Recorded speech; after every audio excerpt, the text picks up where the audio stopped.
Good day and welcome to the Prime Feed News. After steadfast opposition by the DA, lawyers acting on behalf of the Minister of Finance have approached the DA's legal representatives with a proposal for an out-of-court settlement. This follows the DA's application to interdict the VAT increase, which the party has opposed from the outset on the grounds of its impact on already struggling South African households.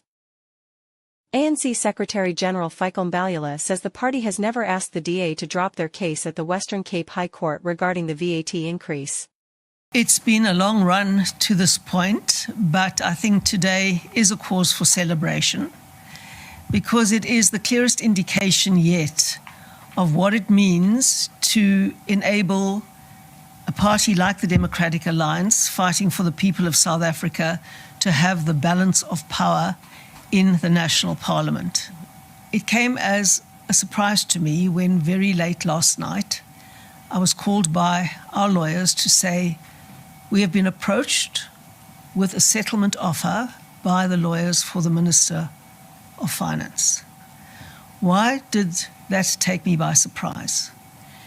Because less than 1 week before that, in his answering affidavit in our court case, the Minister of Finance made it absolutely clear that the VAT increase of 0.5% would go ahead on the 1st of May. I have no doubt that the Minister's legal team went back to him on Wednesday morning, the day after our court case, and said it looks as if it is going to be inevitable that the 0.5% VAT increase that takes effect on the 1st of May could well be set aside by the court.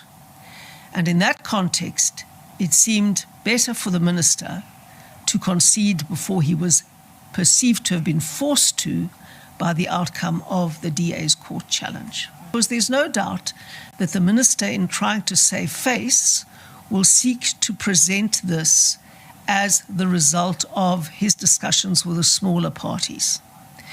The issue that the ANC fears more than anything else is that the public will come to understand the extent of the DA's muscle in holding the balance of power and the impact that we can make both through the political process and then the legal process if the political process proves impermeable as it did this time.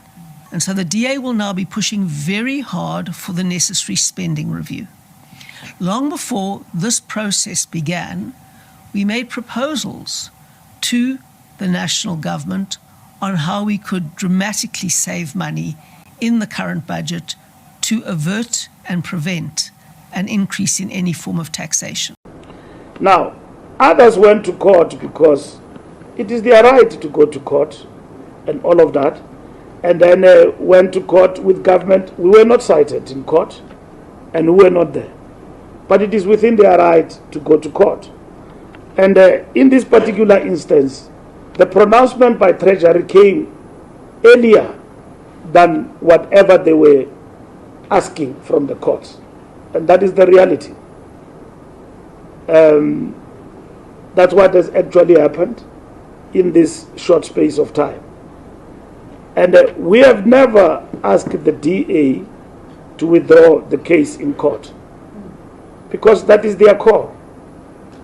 And in our meeting, we did talk about the case, but they explained themselves that they are already in court and they are going ahead in terms of their court case and all of that. And if they then decided that after our engagement, there is a need to review our stance and to resolve and settle matters out of court, they would have done that. So why do you do that post facto? When the minister announced that I'm reversing VAT, you are now prepared to engage with the lawyers. And I'm not going to speak for government. And the minister can speak about it. Maybe in terms of law it makes sense for them, I don't know. But as the ANC, we never ask anyone to withdraw from court.